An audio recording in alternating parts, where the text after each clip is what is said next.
Welcome, everybody, to another episode of the Resilient Mind podcast with Andrew and Steve. Andrew, it's great to have you on today. I'm really looking forward to our conversation, especially because we have a wonderful guest on today. Yeah, absolutely. Good morning, Steve. Morning. So let's introduce our guest. Our guest today is Tanya Perhsin, and I'm going to give her an opportunity to introduce herself. So Tanya, thank you so much for being on our podcast. And if you don't mind, love to let you introduce yourself. Yeah, thank you guys so much for this opportunity. I'm excited to have this conversation with you. But just to give you a little bit of background, I'm a mom to two teenage boys, 19 and almost 16, a wife of 21, almost 22 years. And I actually work for PFP. It stands for Players Fitness and Performance. We are based out of Maryland. That is where I live. And I really, currently what I do, I feel like I've done a lot and I've touched every aspect of PFP from the very beginning with Andrew. But right now, currently I run all of sales and I assist with the customer service area. And last year, almost a year ago, I can't believe it, I wrote a book. It's called Momming. It's not all sparkles and tutus, and because being a mom it isn't all sparkles and tutus. There are great sparkle and tutu moments, but not all the time. I was going to say, I hope you mentioned that book because it is a wonderful, wonderful read. If our listeners have not read the book, I would highly recommend it. Wonderful read. Thank you, Steve. Yeah, absolutely. There's a lot of, I think, truth and relation in that book that you shared that's related to what we talk about on our podcast, actually. Yeah. And to that, to kick things off, one of the main questions that Andrew and I are curious about for you is, what's the main thing that you find you help people overcome, and how do you do that? Yeah, I love that question. I'm going to be honest. It kind of goes back to when what made me start writing the momming book. As I was going through the teenage years with my oldest son, he was starting to just make these decisions in his life that I wasn't able to control.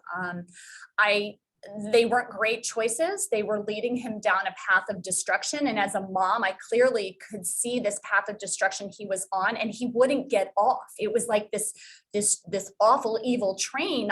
And he wouldn't jump off this track. And it was just leading him to this, like I said, this destruction. And it was really through those times that I felt super alone. I felt, I just was very overwhelmed. As a mom, and really, like I said, I felt lots of fears. I just, on this whole momming journey, it was more just of aloneness. And so I realized when I was at PFP and I was talking with all the moms that would come in, because we are an athlete gym as well as an adult gym, as the parents and the moms would come in, we would start, we build really deep relationships inside of PFP doors. And as I was talking with moms, I realized I wasn't the only person struggling on this journey. So many other moms were dealing with their kids, their teenagers, making these destructive choices, and just that gut wrench that we have, that we really couldn't control any decision that they were making. And that's when I realized that I'm really not alone on this journey.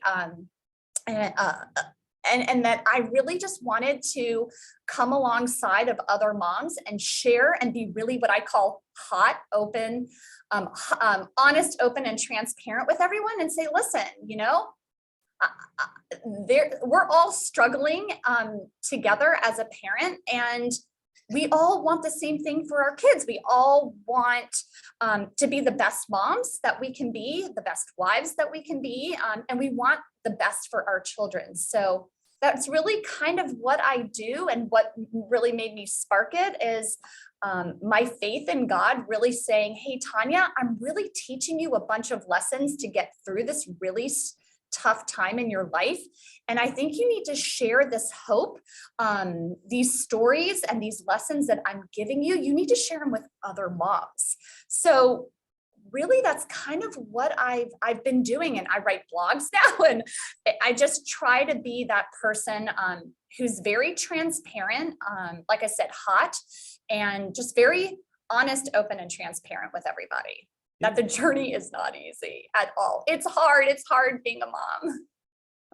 Yeah, and I think that there's a couple things in there, right? You're bringing up the common humanity in it, right? We're not alone in what we're facing and the struggles that we have, even the mentalities that we have. And to your point about your acronym, which I love, by the way, it's not only necessarily, right, being honest with other people, but being honest with yourself and truly embracing what it is that maybe we are feeling, and that it's okay to feel that way, and that there is a way to overcome that wherever we gain our strength from, and we see other people go through what we're going through and can draw upon that. I think there's real true power in that. So I love what you've brought out, and I think it's really helping people be open, like you said, being honest with themselves, and having that vulnerability to be transparent, to ask for help, to be able to seek that guidance that they need, and that recognition that they don't have to be in this just by themselves. Also, Steve, that was a struggle, is that as these moms were coming in our doors, and as I was having these really hot conversations with them, and they were really opening up one-on-one, if you looked at their social media, you would think that they had the most perfect life ever. But secretly, I knew deep down, we just had conversations, and they were really struggling as much as I was struggling. I mean, we were all, I'd find out that it wasn't just me, but they were also in a fetal position in tears because of the choices that their kids were going or that were making. But yet, they were displaying, and let's be honest, so many people do display this perfect image on social media. And let's be honest, it is so not true. That is so fake, like every bit of it. It's all fake. So I think that was really something also that drew me to writing this book, because I was just really tired. I was just tired of people being fake, knowing that deep down they were really struggling. Yeah. Andrew, we've talked about this before, right? That natural comparison that we make to other people when we see what they are portraying, whether it's in the office or social media, as you're highlighting. And I know you have some good thoughts on it. So I was wondering if you'd mind chiming in on that for us. Right. Well, social media is a trap that we all experience. And here's the thing about it, is that it's a neutral platform, right? Like it has no intention. It is all about what you use it for. And I don't necessarily feel like people are being fake. It's just easier to share the good parts of your life than it is to share the vulnerable, not so good parts of your life. Especially if you're a leader or somebody who has a reputation that, you're trying to uphold. Is like, if you're trying to be a perfect mom, you want to show I'm being a perfect mom. And you gotta be kidding me. Whew, whew. The distractions. I mean, I can't, we're in such a connected world, right? My phone is not even in the same room as me, but somehow it decided to call my computer. Anyway, again, it's a neutral thing. And I don't think that it's easy for people to get to the core of what's going on and share that, due to the fact that we live in a very judgmental society, and we're trying to just protect ourselves from ridicule and, even more unwanted attention. So of course we're going to put the best out there because we want to get good feedback. Social media is like marketing for yourself. Companies don't go out there and say here's the problems at our company, Right. But we know they all have them. But there's a time and a place for that. And I think that, we are, more and more people are seeing that there is power in sharing where we're down in those areas of life, and finding our resiliency there is actually what creates our freedom, our independence, our happiness. It's not being free from problems, it's being able to sit with our problems, emotionally understand how we feel about them and navigate through them, right? Because again, when you're sitting there talking about your son's decisions and how helpless you felt because they're his decisions.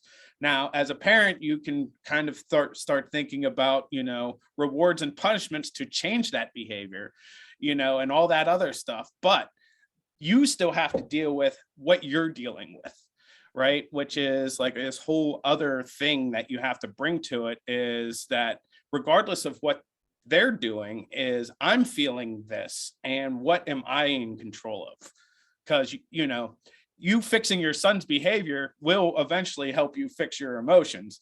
But at the same time, if you don't address why am I feeling this way and all those other things that go tied into it, you're not doing yourself a service. Andrew, I'm glad that you brought that up, because I think my favorite lesson that I write in my book, and it was the most powerful lesson that I learned, was actually from a message that I heard on our Durkin mastermind when we were away. And it was about God's line versus your line. And I know some people are not going to be, as don't have the same faith as I do.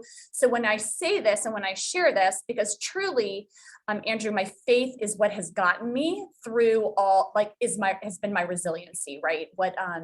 And this particular lesson has been a game changer in every part of my life. So I hope this little lesson that I kind of share will help your audience, but in a different perspective, because they can use it in a different way, because it doesn't have to just say your line, God's line versus your line. So let me share. Imagine that you walk up to a chalkboard and you draw a line from one side of the chalkboard all the way to the other. But I want you to imagine when you draw that line, that line goes infinitely long to the east and to the west. It is infinitely long. That line, what I always consider, is God's line. It could be the universe line. It could be whatever you believe in. It is not your line. I want you to go up to that board, and I want you to erase 2 inches of that line. And I want you to draw that 2 inches right below that line. That is your line. So I want you to write God's line, the universe line, not your line on the top. And I want you to write your line on the bottom. There are only 4 things that you can control on your line. That's it.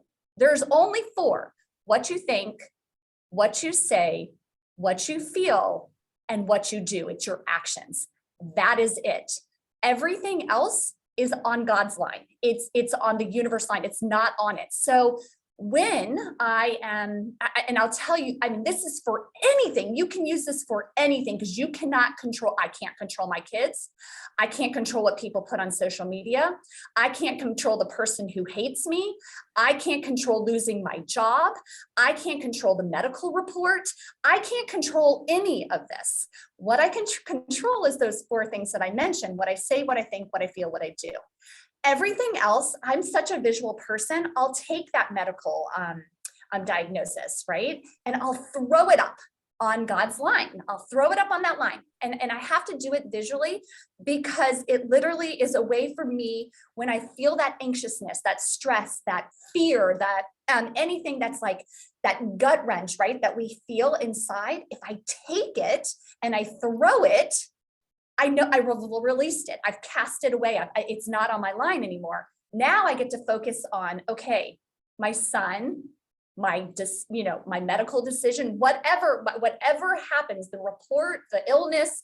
Now, what can I do with that? What is on my line? Well, I can control those 4 things and how I react to them. And that's really where I get the basis of all of just like my decisions and how I'm going to react to my kid. Am I going to scorn him, look down on him? Am I going to yell at him for doing wrong? Well, no, that's not fair, right? Because we're all imperfect human beings, and that's not fair to him. So I hope that helps.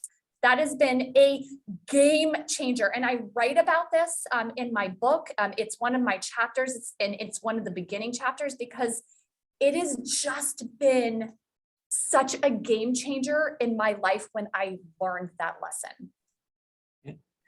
I really greatly appreciate you sharing that with us, Tanya, because I think there's so much power in the visual piece of it, because we're very visual as human beings. And there's a great lesson in there in terms of being able to accept the relinquishment of control that we have, because to your point, there are things that we can control and will always be in our control. And there's power in embracing that and acknowledging that, you know what, I would love to be able to have this person do something, but I can't control them. I'm not them. I can set myself up in the best way possible to influence, to help guide, but I can't do it for them. And I think there's power in being able to see that and the separation of it through that exercise. And this is a real quick tangent that I promise is actually relatable, but because of what you do, I think you're going to enjoy it. One of the biggest things that I really enjoyed watching from the Olympics this past go around of Eileen Gu's performance is that every single time before she stepped out into big air, slope style, or even the half pipe, she visualizes her run. You know, and there's a lot of things that visualization will do for you, but we're talking about having the power of being able to see what we can control. For her, it's visualizing, how am I going to approach this hit on the wall? How am I going to twist my body for this trick? And the power that comes from that is we truly embrace what we can control. And the beauty that comes with accepting this and harnessing it is that when something that we can't control comes up, it's actually easier for us to deal with because we know what we can control, how to maximize that for ourselves, and then be able to best handle what is thrown at us. So wonderful, wonderful lesson. And let's be honest, don't we all want to control the situations and every situation in our life? It doesn't matter what situation it is. We are such human beings that like, we need that control. We need that certainty. And let's be honest, life throws you a lot of uncertainty. And yes, we certainly have some certainty, but there's certainly a lot of uncertainty in our life. And it's in that uncertainty that you really need to understand, like you said, there's only 4 things you control, and all 4 things have to do with you. Yep. No one else. You can't, you can't blame or point to anyone else. It's all about you. When somebody cuts you off in traffic, and you have a choice, right? You can't control that they just cut you off, but you can control how you react to them.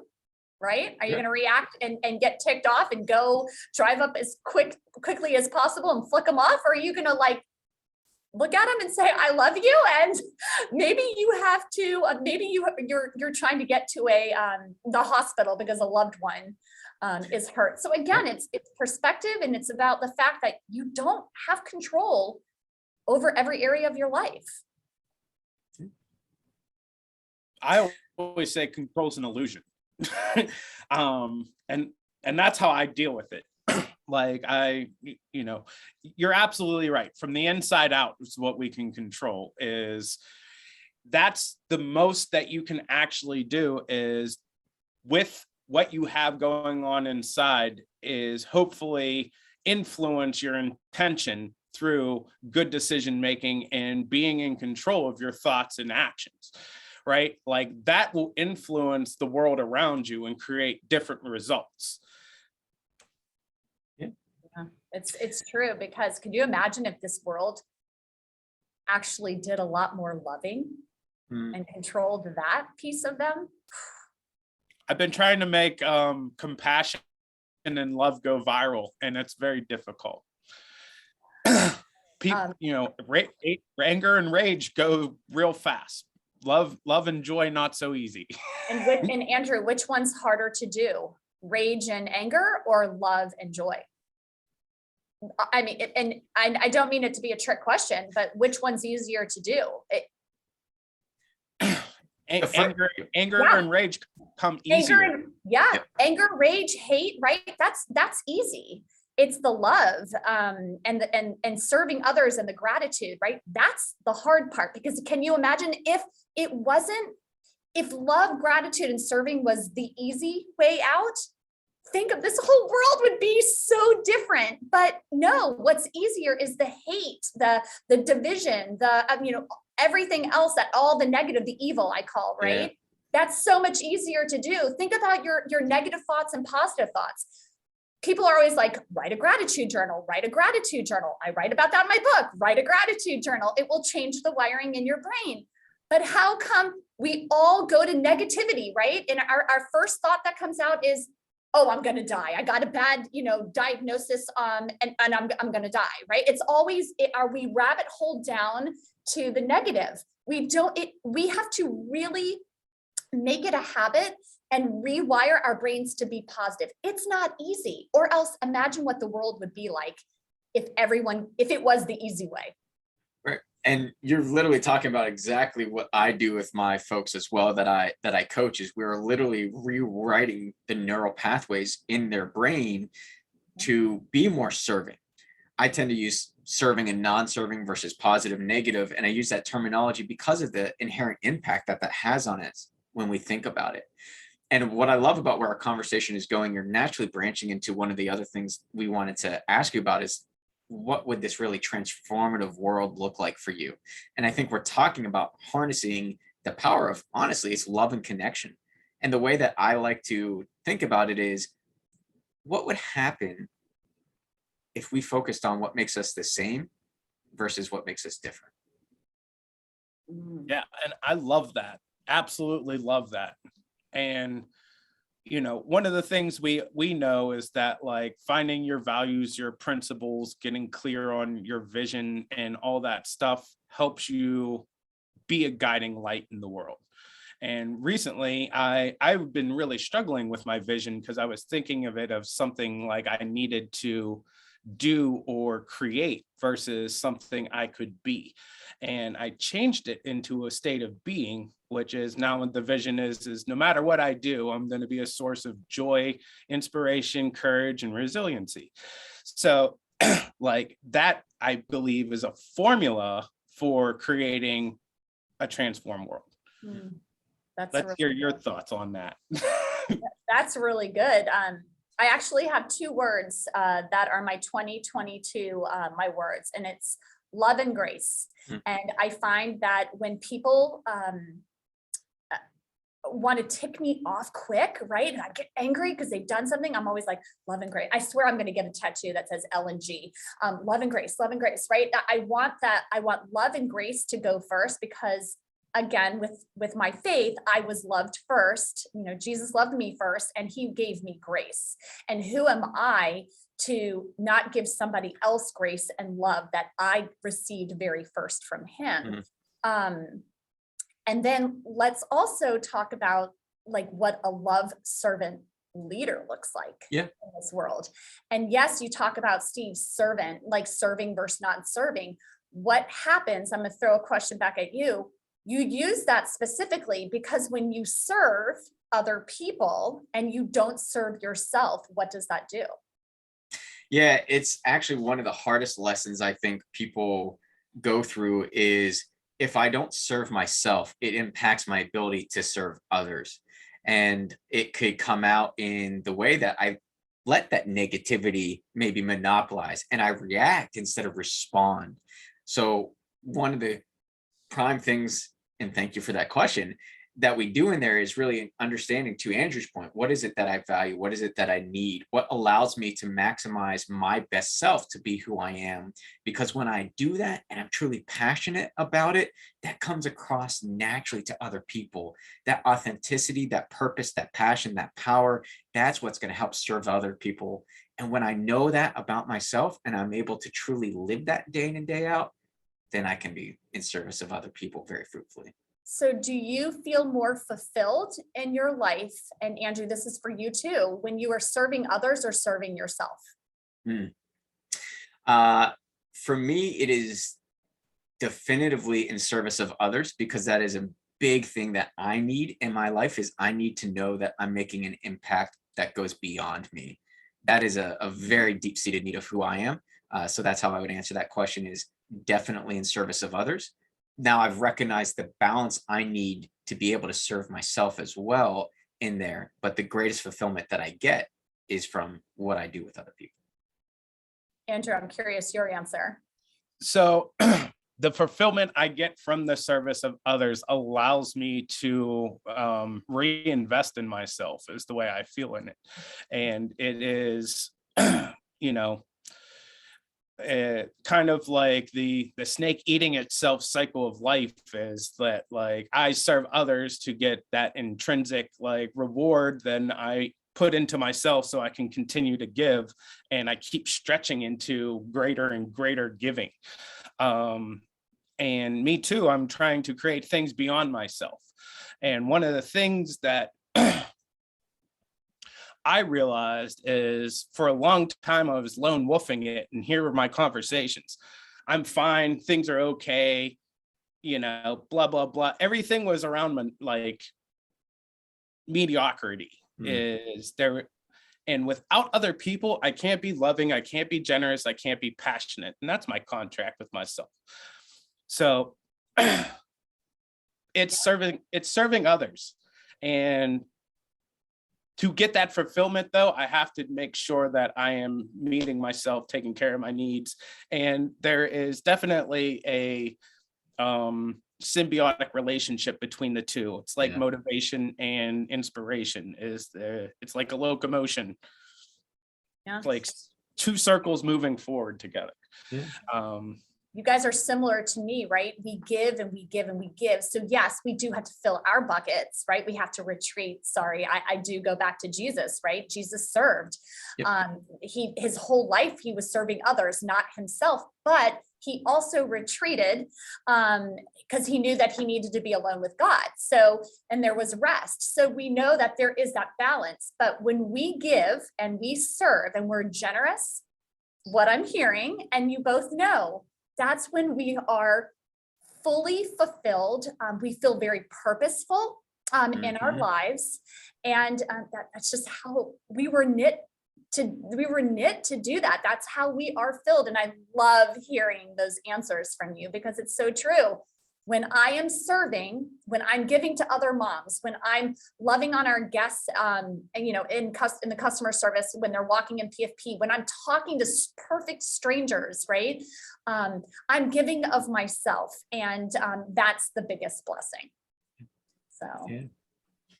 I actually appreciate you answering that, because I was going to ask you to answer that question as well, and share a little bit more about us. So, about you with us. And I'm curious, we've touched on a number of things today. Is there anything that stands out to you, maybe above the rest, that if you wanted to say, leave our listeners with one or a few key takeaways that can help them, what would that be? Your biggest fulfillment in life is when you are taking the distraction away from you and you are shining it on others. It's not internally focused, but it's externally focused. And understand that you may want to control every situation in your life, but let's be honest, that's not possible. The only things you can control are what you think, say, feel, and do, and that is on your line. So I hope that's what it is. And I feel like this world needs more love and grace. And I hope that through this podcast, you guys will shine a light of a love servant leader. That's what we need more of in this world, are love servant leaders, whether they're in your house as a wife, as a mom, as a husband, as a father, as a leader in a business. Let's be honest, in leadership, everyone's leading someone. Are you leading yourself, or are you leading others? And if you're leading yourself well, then you're leading others well too. So yeah, love it. Andrew, same question to you, my friend. What was the question? So enthralled with Tanya's answer that we lost the question. The question essentially is, we've talked a lot about a lot of different things, is what we've talked about today. Excuse me. Oh, I'm curious, what are the key takeaways that you would leave our listeners with? Is no matter what, I want people to start getting away from right, wrong, good, bad, positive, negative, because it writes such a story of confusion, and it's too black and white and doesn't leave enough tapestry for life. Yeah. Because in my experience, there are so many ways of looking at things, and we now know that we can just rewrite the story around the events, and you can get two different stories about the same thing, right? So, there is no way to be infallible or, always right or righteous in this world. It's about understanding where you're at and where you want to go, and getting definitely caught into that line of thinking is, why am I here? What's my purpose? And kind of go from there. Yeah. Get, into yourself and say, what is my purpose, and what lights me up, and how can I share that with the world?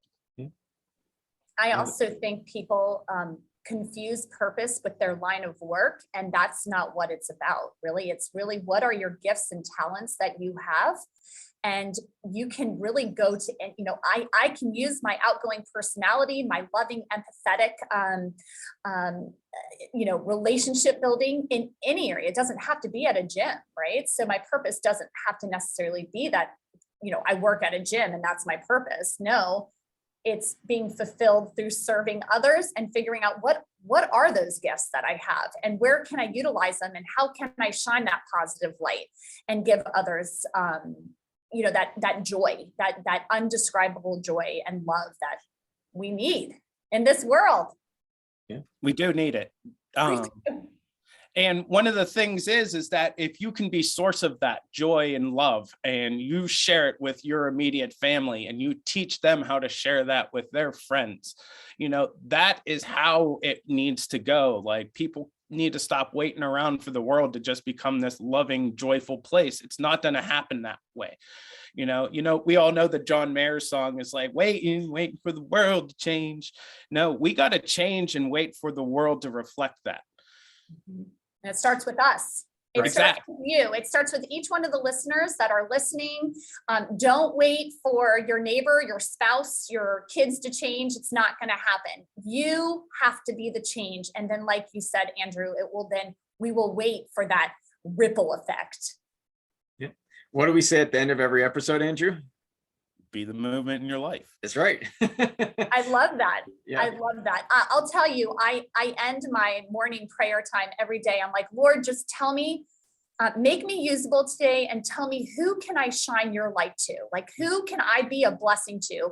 And I think, again, another lesson, sorry, Steve, is just to send out our guests and say, every day they should say to themselves, who can I be a blessing to? Who can I love and give grace to?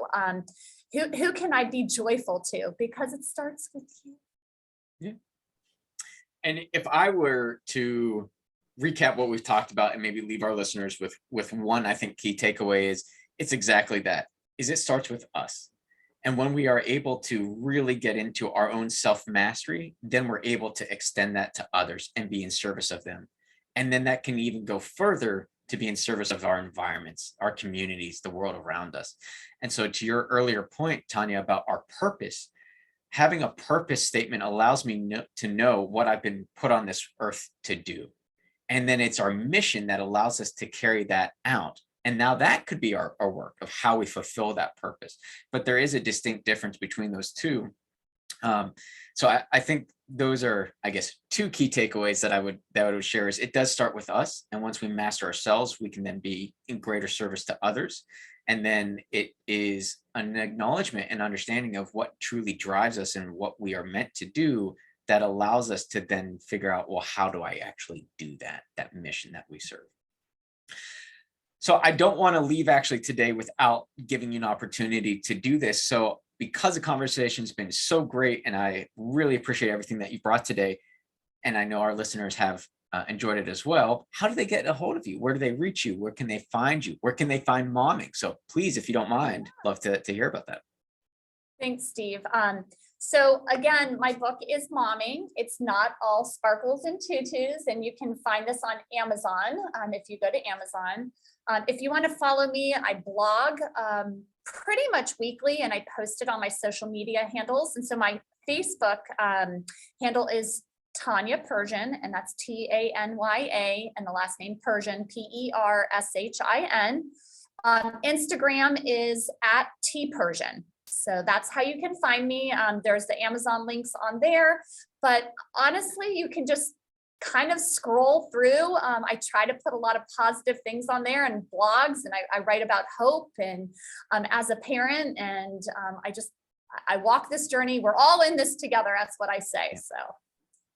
Yeah.